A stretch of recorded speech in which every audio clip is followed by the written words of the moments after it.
우리 성도님들 한 여섯 동안 평안하셨습니까? 오늘도 하나님의 말씀을 사모하시는 우리 여러분들에게 들려지는 말씀마다 성령의 깨닫게 하시는 은혜로 성령 충만, 말씀 충만의 풍성한 은총이 함께하길 축복합니다. 오늘 저는 함께 읽은 교독한 말씀을 중심으로 해서 목자의 지팡이가 하나님의 지팡이로라는 제목으로 함께 은혜를 받고자 합니다. 호렙산에서 하나님을 만나고 80세에 부름을 받은 모세가 애굽으로 돌아갈 때에 그 손에 무엇이 들려졌다고 기록하고 있습니까? 무엇이 들려졌다고요? 하나님의 지팡이를 손에 잡았더라.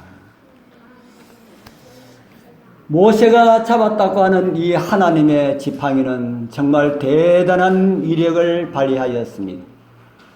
이 지팡이로 강물을 치니 강물이 무엇으로 변했습니까? 강물이 피로 변했습니다. 이 지팡이로 티끌을 치니 티끌은 무엇으로 변했습니까?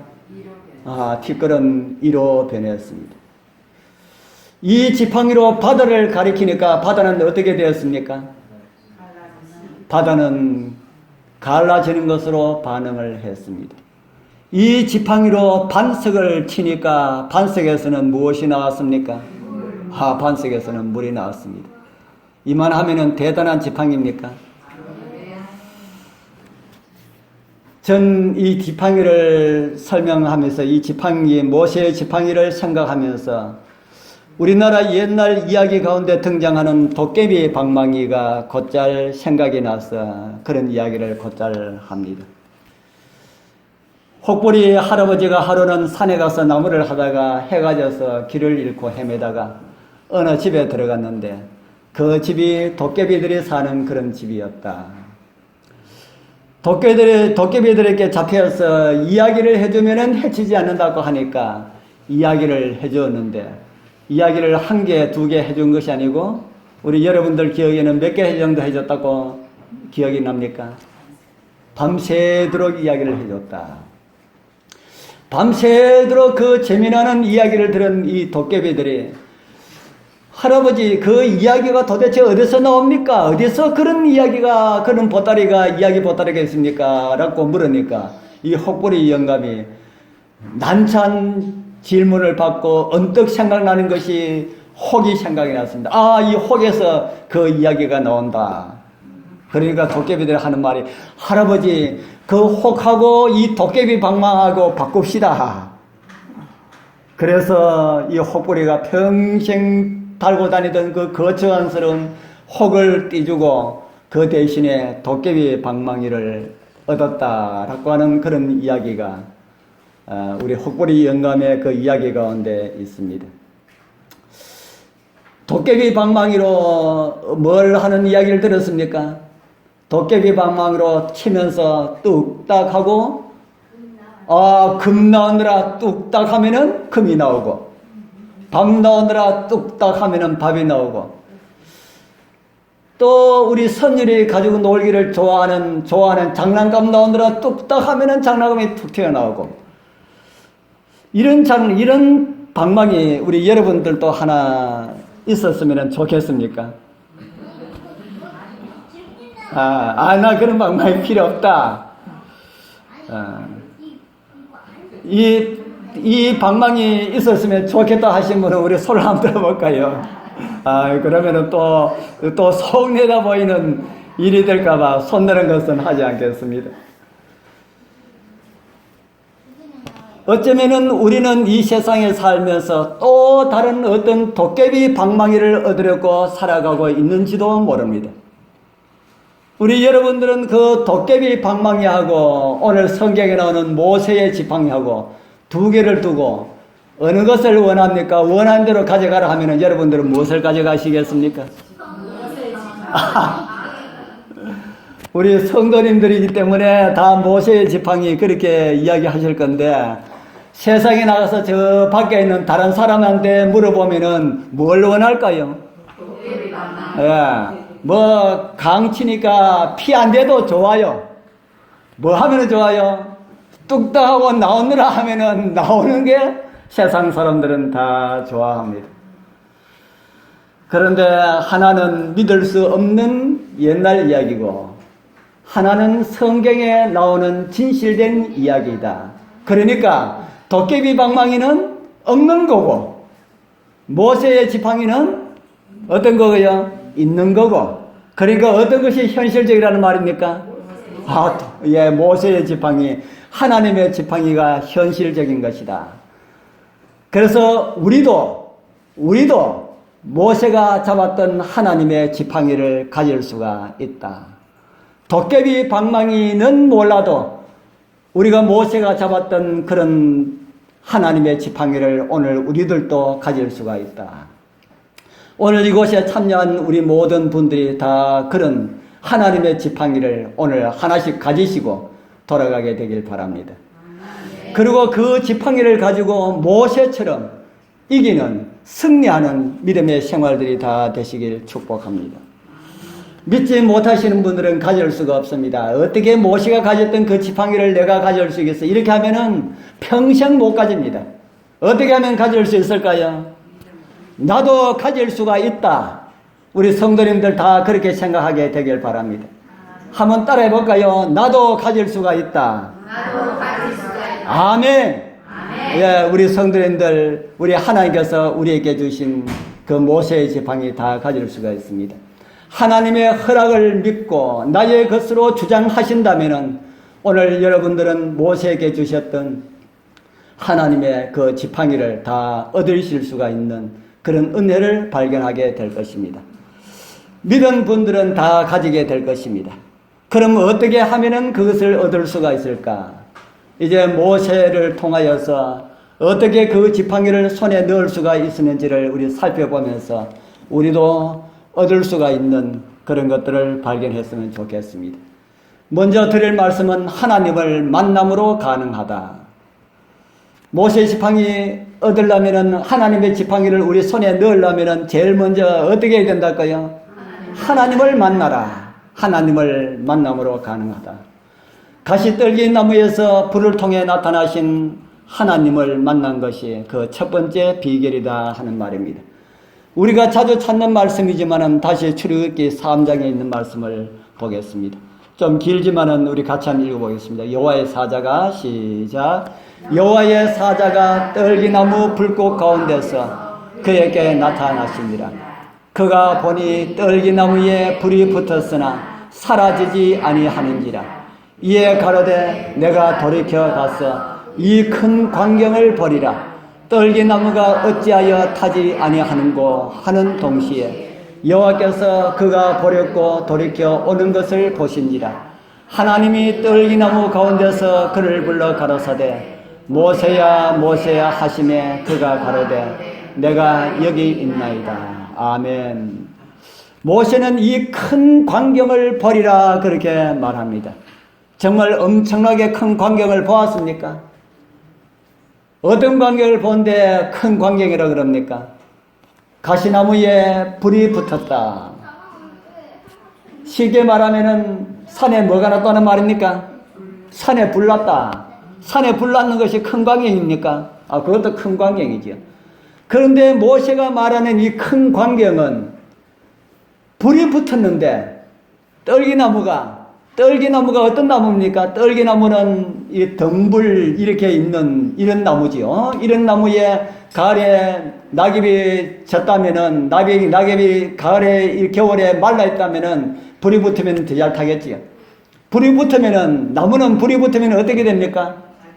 타버리면은 잎은 금방 타버리면은 나중에 뭐만 남습니까? 나무 둥치만 또 다 타버리면은 재가 그렇게 남을 텐데. 그런데 이 떨기나무는 불은 타고 있는데 뭐는 하지 않습니까? 나무가 타지 않고 그냥 있다. 그래서 이 큰 광경을 내가 가까이 가서 자세히 한번 보리라 라고 하는 그런 모세가 그런 마음을 가지고 있었습니다. 그래서 모세가 가까이 가고 있는데 성경은 그가 보렸고 오는 것을 보신지라 이렇게 기록되어 있고 그리고 하나님의 음성이 그 불 가운데서 들려지는 것을 듣게 됩니다. 가시떨기 나무는 나무들 중에서도 가장 보잘것없는 그런 나무입니다. 이 가시떨기는 우리의 죄 있는 연약한 모습을 상징할 수가 있는 그런 나무로 성경에 나타나고 있습니다. 불은 피조된 모든 것들을 다 사를 수가 있는 그런 능력이 있습니다. 그런데 그 불이 가시덤불에 붙었지만은 타지 않고 불만 붙어 있다. 우리는 이 광경을 십자가를 통해서 다시 볼 수가 있습니다. 어제 저녁에도 제가 잠깐 말씀을 드렸습니다. 우리를 구원하기 위하여 창조주께서 어떤 모습으로 오셨습니까? 우리를 구원하기 위하여서 창조주께서 연약한, 죄의 연약한 모습으로 나타나셨다. 다른 말로 하면은 가시덤불과 같은 그런 모습으로 오셨다 하는 겁니다. 우리는 그렇게 나타나신 그분을 통하여서 하나님을 볼 수가 있어야 합니다. 바울은 빌립보에 보내는 편지에서 이렇게 기록된 말씀을 우리에게 보여줍니다. 그는 근본 하나님의 어떤 분이라 그럽니까? 하나님의 본체시나 하나님과 동등됨을 취할 것으로 여기지 아니하시고 오히려 자기를 비어 종의 형체를 가져 누구와 같이 되었고요? 사람들과 같이 되었고 사람의 모양으로 나타나셨으며 자기를 낮추시고 죽기까지 복종하셨으니 곧 십자가에 죽으심이라. 왜 하나님과 동등되신 분이 동등됨을 여기지 아니하시고 자기를 비우셨을까? 가장 큰 이유는 저와 여러분들을 구원하기 위하여서는 자기를 비우셔야만 오실 수가 있다 하는 겁니다. 제가 군에 있을 때에 제가 토끼 엄마 아빠 노릇을 했습니다. 토끼 엄마 아빠 무슨 이야기가 하는 생각이 들겠지요. 제가 군 생활을 할 때에 정부의 방침이 군인들에게 1인 1기를 가르치라 하는 그 명령이 하달되었습니다. 그래서 한 가지 기술을 다 배워가지고 제대하도록 이렇게 해라. 그래서 우리가 있는 중대에서는 무엇을 할고 하고 저는 참여하지 않았지만은 아마 거기에 사람들이 이 높은 사람들이 연구를 하다가 우리는 토끼를 기르자 그렇게 해서 토끼를 기르게 되었는데 제가 그 토끼 담당자가 되었습니다. 토끼 담당자 되면은 군에서 토끼 담당자 되면은 굉장히 편합니다. 모든 훈련들은 다 면제, 모든 집합에는 다 면제.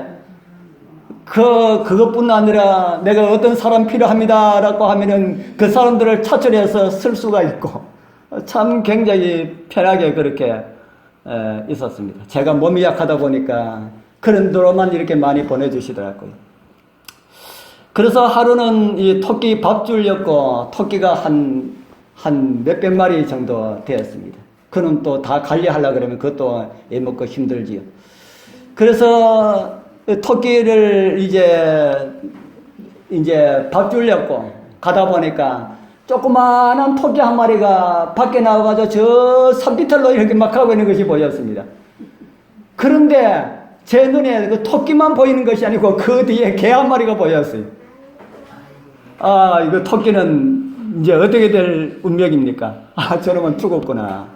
그래서 토끼가 한 마리 없어져도 별 화가 안 나는데, 그런데 사람은 죽어가는 거 보면은 그 살리고자 하는 그것이 일어나지 않습니까?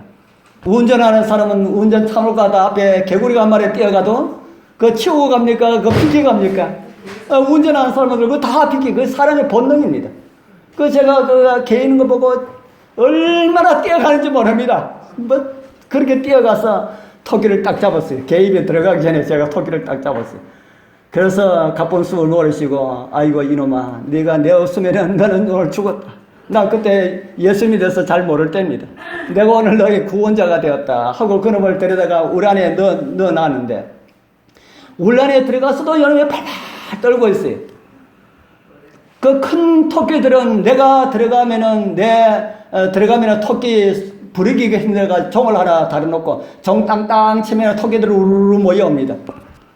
그래서 먹이를 주고 했는데, 그래서 나만 보면은 토끼들이, 우리 지난번에 우리 산양 양 키운 데 갔더니만은 그 양 모이 주는 사람이 나타나니까 모든 양들이 우르르 쫓아오는 걸 저희들이 봤습니다. 그처럼 저도 나타나면 토끼들이 그렇게 쫓아왔어요. 그런데 어미들은 내가 가면은 쫓아나오는데 이놈은 그걸 몰라요. 아직까지 어려서. 그래서 넌 안에도 발발 떨고 있어요. 야, 이놈 너 이제 살았어. 아무리 해도 떨기만 합니다. 아, 이놈 안 되겠구나 하여가 잡아가지고 어미가 있는 곳에 넣어놓았지만은 그제서야 엄마한테 부비고 하는 것을 제가 보았습니다. 그 어린 토끼는 토끼가 볼 때에 저나 개나 좀 다르게 봤을까요? 저나 개나 우리 김호희 선생님 말씀하셨습니까? 저나 개나 똑같이 봤다는 겁니다. 그놈이고 다 나를 해치려고 하는 그런 짐승처럼 그렇게 보이는 겁니다. 그렇기 때문에 무서워서 떨고 있는 것이지요. 하나님께서 우리를 구원하기 위하여서 사람 모습으로 나타나지 아니하고 하나님으로 나타나셨다면은 이 땅에 살고 있는 사람들 가운데 과연 몇 사람이나 구원하셨을까? 몇 사람 구원하셨을까요? 하나님께서 인류를 구원하기 위하여서 하나님으로 오셨다면 아마 한 사람도 구원하지 못했을 것이다. 왜 그렇습니까? 죄인은 하나님 볼 수가 있습니까? 없습니까? 죄인은 하나님 볼 수도 없고 보면은 어떻게 돼요? 보면은 다 죽어요. 그렇기 때문에 하나님께서 죄인을 구원하기 위하여서 오시려 그러면은 어떻게 해야 됩니까? 우리와 같은 사람으로 오셔야 된다. 정말 토끼를 이렇게 이해하려 그러면은 내가 어떻게 해야만 토끼를 바르게 이해할 수가 있을까요? 토끼가 돼봐야 됩니다. 토끼가 되어서 토끼한테 가서 이렇게 해야만 토끼가 안심하고 그래 하지 아니면은 어린 토끼들은 두에서 떤다 하는 것입니다. 그와 마찬가지로 우리 하나님께서 사람 되어 오시지 아니하시면은 그 구원의 경륜을 이룰 수가 없다. 그런 사실들을 우리 빌립보서 2장 6절에서 8절은 오늘 우리에게 말씀을 하고 있습니다. 하나님께서 자기를 비우시고 가시 덤불과 같은 그런 존재로 오셨다고 우리 빌립보를 통하여서 사도 바울은 우리에게 가르쳐주고 있습니다. 우리 사랑하는 성도님들, 목자의 그 지팡이에서 하나님의 지팡이를 잡은 모세처럼 하나님의 지팡이들로 여러분들 살아가게 되길 바랍니다. 오늘 우리 여러분들 개인의 마음에 나를 만나기 위하여서 가시 덤불 되어 오신 우리 하나님을 만나시는 이런 경험들이 있어야만이 된다고 성경은 우리에게 가르쳐주고 있습니다. 옛날 우리나라의 사형 방법 가운데 가장 끔찍한 사형 방법은 어떤 것이 있습니까? 이게 어떤 방법이라고 합니까? 어떤 방법이냐? 능지처참 하는 영화의 한 장면이 있어서 제가 오래 왔습니다. 로마에 있어서 가장 끔찍한 사형 방법은 십자가였습니다. 우리나라에서 가장 끔찍한 방법은 이 능지처참이라는 것이고 로마에 있어서 가장 끔찍한 사형 방법은 십자가형이었습니다. 능지처참은 보는 사람들에게 가장 처참하게 보여주는 방법입니다. 그래서 그것을 통해 가지고 다른 사람들에게 함부로 역적질 하지 마라 라는 것을 보여주기 위해서 그렇게 하는데, 그 반면에 십자가는 당하는 사람에게 가장 잔인했던 사형 방법이 십자가형이었습니다. 십자가형을 받은 사람들은 나무에 달아놓으면은 어떤 사람들은 한 20일 간다고 합니다. 20일 동안 나무에 못을 박아 달아놓으면은 어떨까요? 탈수 현상이 일어나고요. 온 몸의 모든 것이 다 아래로 처지고 손과 발이 묶여 있으니까 날짐승들이 날아오면은 막을 수가 있습니까? 없습니까? 날짐승들이 날아와서 눈을 빼먹고 살을 파먹고 이렇게 해도 뭐 꼼짝없이 그렇게 당할 수밖에 없습니다. 몸속에 있는 모든 장기들은 체중을 이기지 못하여서 아래로 쏟아지고 모든 진을 다 뺏어 죽이는 방법이 십자가형이었다. 그렇게 말을 하고 있습니다. 그래서 로마 시대에 가장 잔인했던 사형 방법으로 알려져서 로마인들은 나쁜 짓을 해도 십자가형에는 처해지지 않습니다. 로마 시민들은, 로마 나라의 국민들은. 그러니 그 당시에 로마 사람들을 비롯해서 로마의 관할하에 있었던 사람들에게 십자가는 어떤 모습으로 다가왔겠습니까? 십자가가 로마인들이나 로마에 살고 있는, 로마의 관할하에 살고 있는 사람들에게 십자가가 보기 좋은 것이었겠습니까? 싫은 것이었겠습니까? 꿈에도 볼까봐 겁이 나는 그런 것이었다. 그런데 오늘날 십자가는 어떻습니까? 오늘날 십자가는 어떤 것입니까? 이거는 무슨 십자가입니까? 왜 적십자가 왜 하얗게 이렇게 해놨는지 몰라요. 이거 적십자기라고 하는데, 이 적십자는 무슨 상징입니까? 무슨 상징입니까? 평화의 상징이죠. 이것도 녹십자는 무엇에 대한 상징입니까? 이런 십자가로 이런 상징을 하는 이런 단체들이 참 많이 있습니다. 한때는 가장 추악한 그런 사형틀이었던 그 징그러운 십자가가 어떻게 오늘날 이렇게 평화의 상징으로 변하였을까? 아주 많은 사람들이 이렇게 십자가 모양을 만들어서 목에도 걸고 집에도 걸고 벽에도 걸고 이렇게 많이 이렇게 하는데, 아마 2000년 전에 로마 사람들이 일어나서 이런 모습을 보면 아주 기절초풍할 것입니다. 왜 이렇게 끔찍한 그런 사형틀이 무엇이 좋다고 이렇게 사람들이 장식을 할까? 무엇 때문입니까? 바로 예수님께서 그 십자가를 지셨기 때문이다 하는 겁니다. 우리의 죄를 대신해서 짊어지시기 위하여서, 그리고 우리에게 생명을 주시기 위하여서, 죽으실 수가 없으셨던 하나님께서 죽으시기 위하여서 마지막 아담이 되셔서 이 땅에 오셨고 십자가에 죽으셨습니다. 그래서 오늘날의 십자가는 하나님을 만나게 하는 은혜가 있는 십자가로 바뀌었다 하는 겁니다. 가시덤불에 불이 붙은 것처럼 십자가에 예수님께서 달리셔서 가시덤불에 불 붙은 그 상징이 되었다 하는 겁니다.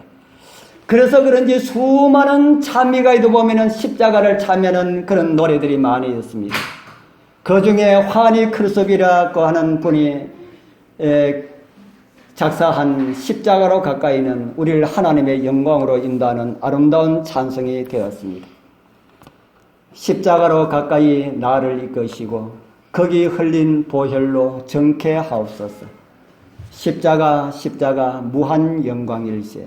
우리 여러분들 이 참이 좋아하신 분 있습니까? 참이 우리 2절만 우리 한번 불러보겠습니다. 십자가에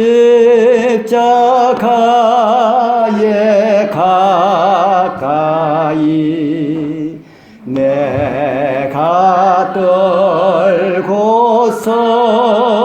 떨고서니 거기 있는 새벽별 내게 비치시네. 십자가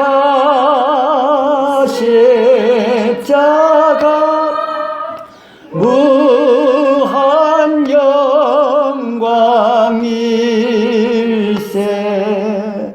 요단 강을 건넌 후 무한 영광일세. 아멘. 우리 성도님들 십자가를 많이 바라보게 되기를 바랍니다.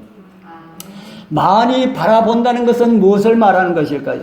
십자가를 많이 바라본다는 것은 우리 교회는 없지만은 지붕에 있는 그 십자가를 날마다 쳐다보는 그런 의미가 아닙니다. 십자가를 많이 바라본다는 것은 예수님을 많이 생각한다는 그런 의미입니다. 예수님을 깊이 또 자주 그렇게 생각한다는 그런 의미다 하는 겁니다. 왜 우리는 십자가를 생각해야 할까?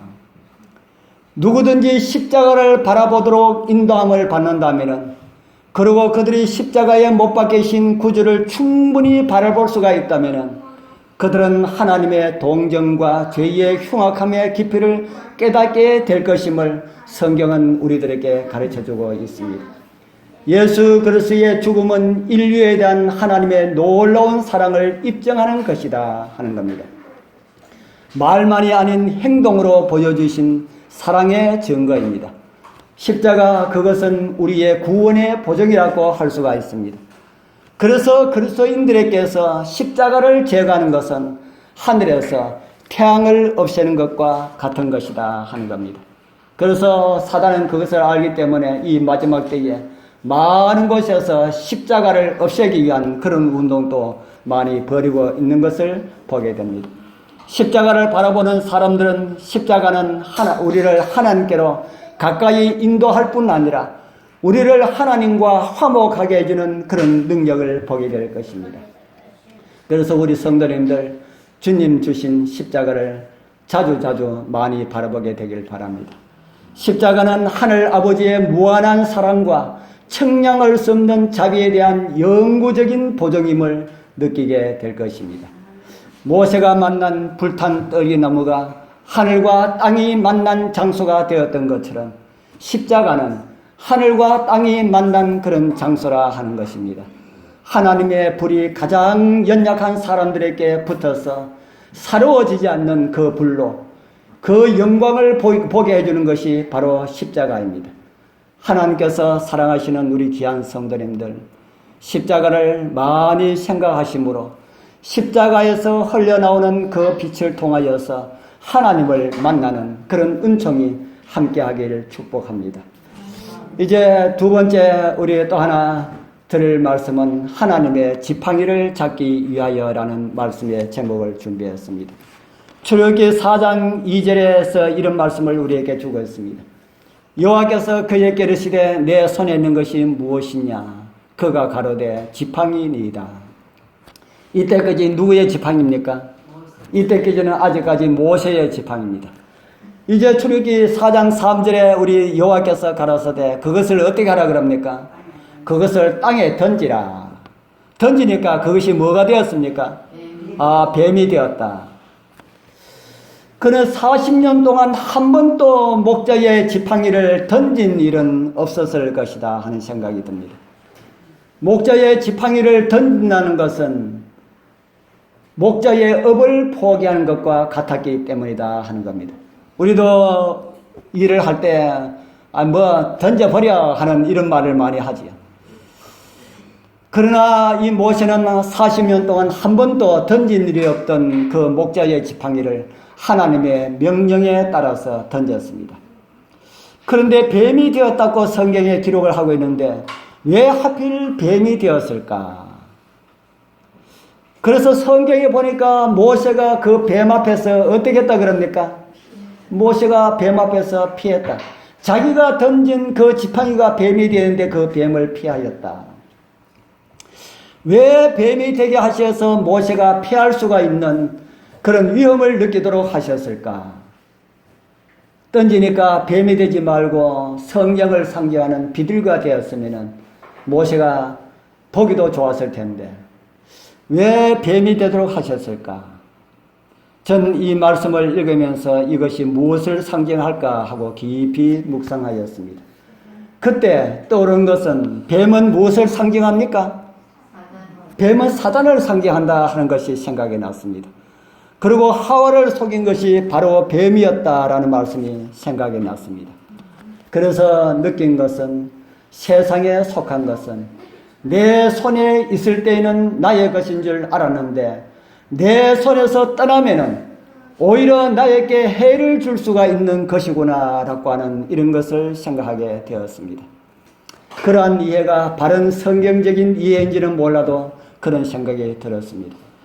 우리 여러분들도 그렇게 생각하시기를 원하시는 분들은 그렇게 생각해도 괜찮습니다.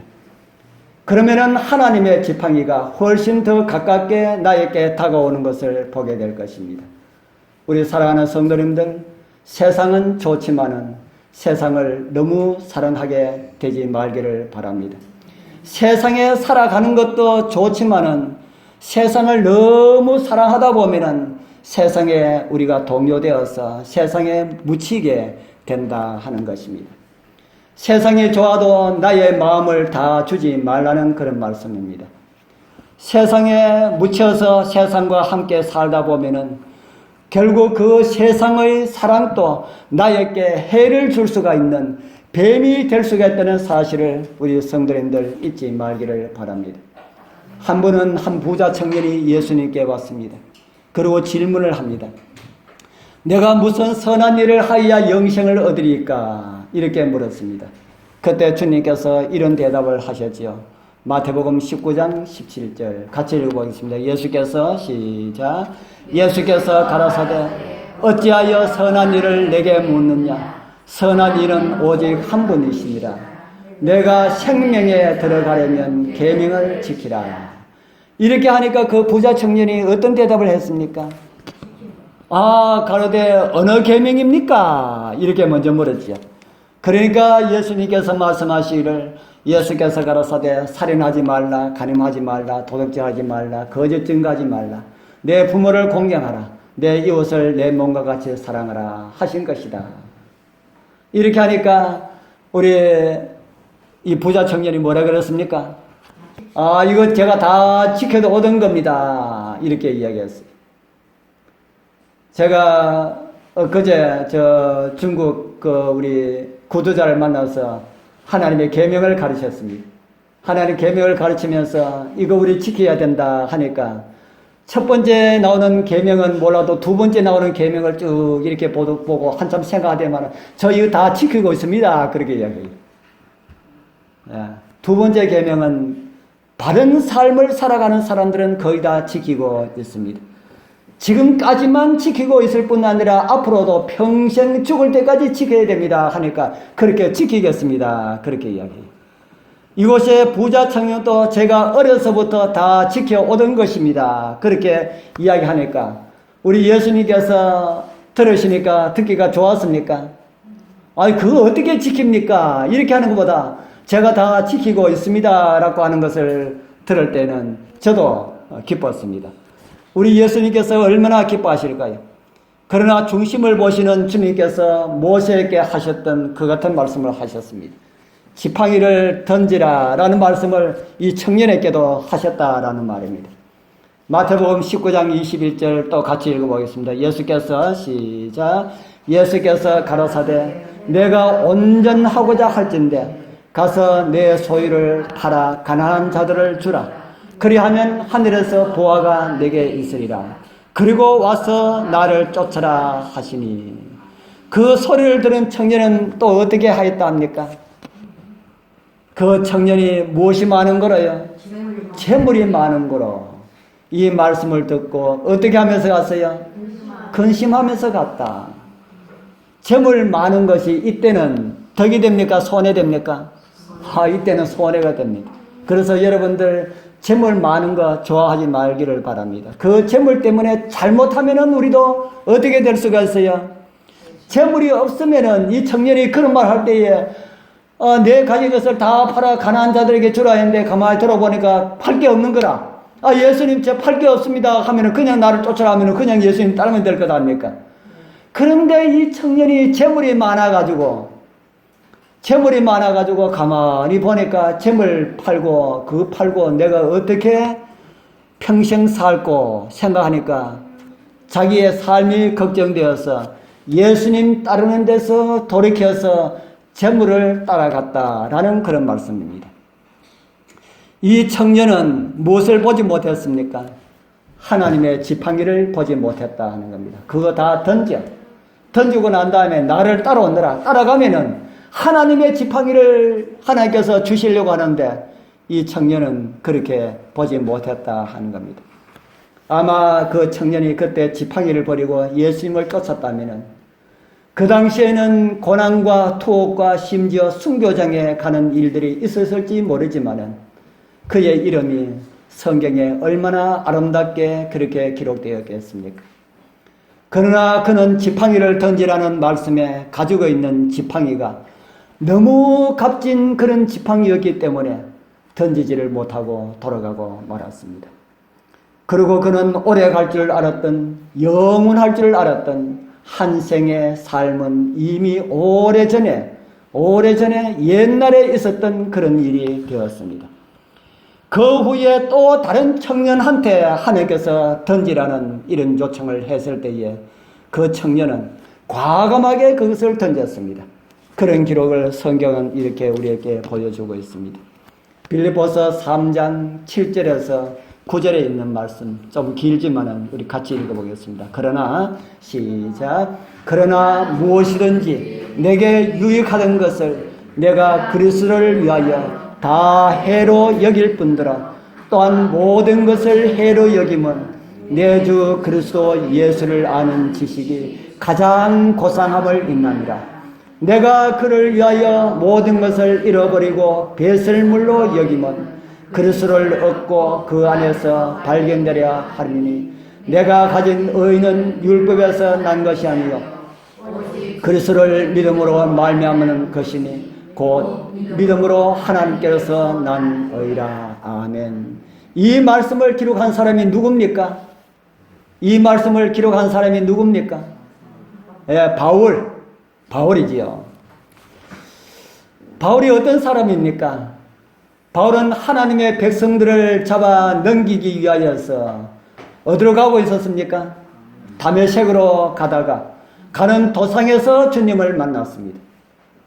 그래서 주님을 만나 주님의 음성을 듣고 성경이 말하는 그 주님이 이런 분이구나 하는 사실을 그는 알게 되고, 그리고 그의 전에 있던 모든 사람들을 이 사울은 다 버렸습니다. 바울은 모세처럼 던지라는 명령에 모든 것을 다 던졌습니다. 그리고 일생 하나님께서 주신 그 지팡이로 바울은 살았습니다. 그래서 당시에 바울에게는 엄청난 고난과 수고와 역경들이 아주 분명하게 많았을 것이다 하는 생각을 할 수가 있습니다. 그러나 그것도 이미 지난 지 오래전의 일이 되었습니다. 그리고 그의 기록은, 바울의 기록은 엄청난 감동으로 우리에게 전달되고 있지 않습니까? 모세도 그러한 삶을 살았다는 것입니다. 모세는 그가 가진 40년의 시간들, 그 전에 40년, 80년의 시간들, 주님의 말씀에 순종하여서 다 던졌습니다. 그러니까 던진 지팡이가 아까 뭐로 되었다 그랬습니까? 뱀으로 되었다. 다시 잡으려 할 때는 예수님께서 머리 잡으라 하지 아니하시고 어디 잡으라고 일러주십니까? 꼬리 잡으라. 머리 잡을 필요 없다 하는 겁니다. 세상 재물 버리고 난 다음에 그것을 다시 움켜쥐려고 하지 말라는 겁니다. 머리 잡을 때는 잡기도 머리 잡는 것은 힘이 들지만은 잡으면은 다시 물릴 가능성이 있다. 그래서 그거 잡지 말라 하는 겁니다. 그러고 난 다음에 꼬리를 잡고 난 다음에 그 다음에 나오는 기사가 모세는 하나님의 지팡이를 가졌더라라고 성경은 기록을 하고 있습니다. 이제 하나님께서 우리 여러분들에게 말씀하십니다. 손에 가진 것이 무엇이냐? 그것을 던지라고 말합니다. 우리도 모세처럼 그리고 바울처럼 무엇을 던져야 할까? 주님께서 한 번은 이런 말씀을 주셨습니다. 마태복음 16장 24절 또 같이 읽겠습니다. 이에 시작. 예수께서 제자들에게 이르시되 아무든지 나를 따라오려거든 자기를 부인하고 자기 십자가를 지고 나를 쫓을 것이니라. 아멘. 모세에게는 지팡이를 던지라고 하시는데 우리에게는 뭘 던지라 합니까? 예, 자신을 던져라 그렇게 말합니다. 자신을 부인하라라고 말하는데 이 부인하라라는 말씀이 어떤 말씀입니까? 자신을 던지라라는 그런 말씀입니다. 우리가 잘 아는 이 요나는 배 아래서 잠을 잤습니다. 뭐 하다가 잠을 잤습니까? 하나님의 낯을 피하여서 도망가다가 잠을 잤습니다. 그러다가 배가 뭘 만났습니까? 풍랑을 만나가지고 그 이방인들이 깨울 때 일어났습니다. 그러고 우리가 지금 풍랑을 만났는데 무슨 이유로 풍랑을 만난지 모르겠다. 그러니까 당신도 당신의 성계는 하나님께 기도하라. 그렇게 하니까 요나가 뭐라 그랬습니까? 요나가 무슨 말을 했습니까? 요나는 자신을 들어서 바다에 던지라고 말합니다. 그러면은 바다가 조용할 것이라 그렇게 말합니다. 우리 사랑하는 성도님들, 지금 세상은 요나가 있던 바다만큼이나 풍랑이 심하다는 그런 생각이 들지 않습니까? 이 풍랑 누구 때문에 일어나고 있습니까? 우리 성도님들, 대통령을 원망하지 말기를 바랍니다. 야당의 지도자들을 원망하지 말기를 바랍니다. 이 땅에 풍랑이 일어나는 이유는 오직 하나입니다. 무슨 이유일까요? 요나가 무슨 말을 하고 있는지, 왜 자신을 바다에 던지라고 했는지 요나서 1장 12절은 이렇게 기록을 하고 있습니다. 우리 같이 한번 읽어봅시다. 그가 시작. 그가 대답하되 나를 들어 바다에 던지라. 그리하면 바다가 너희를 위하여 잔잔하리라. 너희가 이 큰 폭풍을 만난 것이 나의 연고인 줄 내가 아노라 하니라. 누구 때문에 풍랑이 일어났다고 합니까? 누구 때문에요? 내 때문에. 우리는 요나처럼 나 때문에 일어나고 있다고 생각하고 자신을 바다에 던지라는 말을 할 수가 있어야 합니다. 우리 성도님들 그렇게 할 수 있겠습니까? 자신을 부인하고 십자가를 지라는 주님의 말씀은 자신을 던져버리라는 그런 말씀과 같은 말씀이다 하는 겁니다. 다르게 또 말씀을 들은다면 자신을 포기하라. 자신을 포기하라 그런데 자신의 무엇을 포기하라는 말입니까? 하나님 앞에 내 생각을 포기하라. 내 계획을 포기하라. 나의 모든 방식들을 다 포기하라는 그런 말씀입니다. 예수님의 말씀이 들려질 때에 내 주장을, 내 생각을 던져버리라 라는 그런 말씀입니다. 무슨 선택을 할까 하는 이런 기로에 섰을 때에 하나님의 방법을 선택하라 라는 그런 말씀입니다. 그 말씀에 따를 때는 우리는 세상을 생각하면은 손해보는 것처럼 여겨질 때가 있을 것입니다. 모세는 40년 동안 갈고 닦은 것을 던지라는 이런 말을 들었을 때에 다 던졌습니다. 사도 바울도 자신의 생활을 버리라는 이런 하나님의 요청을 들었을 때에 그도 다 버렸습니다. 버린 것뿐 아니라 사도 바울은 아까 뭐처럼 여겼다 합니까? 뭐처럼 여겼어요? 배설물. 우리 조금 우리말로 하면은 뭡니까? 똥처럼 여겼다 합니다. 일생 동안 굳어져 있는 나의 생각과 내 존재를 다 던져버리라고 할 때에 그것을 던지는 일은 마치 죽음과 같다는 그런 생각이 들 때가 있을 것이다 하는 겁니다. 그러나 주님께서 더 좋은 것을 주시기 위함인 줄 믿으신다면 우리도 버릴 수가 있다. 던질 수가 있다 하는 겁니다. 하나님의 지팡이를 주시기 위한 하나님의 계획임을 여러분들 잊지 말기를 바랍니다. 이제 우리 함께 주님 앞에 우리의 모든 것을 한번 던져보는 그런 실험 해보게 되길 바랍니다. 그리고 주님께서 주신 지팡이를 믿음으로 받아들게 되길 바랍니다. 주님께서 아무리 주려고 해도 우리가 움켜쥐고 있으면은 던져버리지 못한다면은 받을 수가 없다 하는 겁니다. 우리 자신을 던지고 하나님께서 우리에게 주신 지팡이를 손에 잡고 그 지팡이의 인도하심으로 일생을 주를 위해 살고자 하는 그런 마음으로 살아가게 되길 바랍니다. 그러한 결심들을 가지신 우리 여러분들께 하나님의 다함이 없는 은혜와 복이 함께하길 축복합니다. 기도드리겠습니다. 하늘에 계시는 거룩하신 우리 아버지 하나님 감사합니다. 이 귀한 안식일 주님 전으로 인도해 주시고 하늘이 땅을 만난 이야기를 들을 수 있게 하셔서 감사합니다. 우리는 가시덤불처럼 정말 보잘것없습니다. 성령으로 불을 붙여 주시옵소서. 세상 불은 우리를 소멸시키지만은 성령의 불은 죄만 소멸하고 우리를 영원한 생명으로 인도해 주실 줄 믿습니다. 그러기 위하여서 우리의 존재를 주님의 생명의 강수에 던질 수 있는 그런 믿음을 주시옵소서. 그리고 하나님께서 우리에게 주신 그 지팡이만으로 살아가게 하옵소서. 이 나라 바람은 또 다른 사람들의 문제가 아닌 나의 문제임을 생각하면서 기도하는 우리 모두가 되게 하여 주옵소서. 예수님 이름으로 간절히 기도드리옵나이다. 아멘.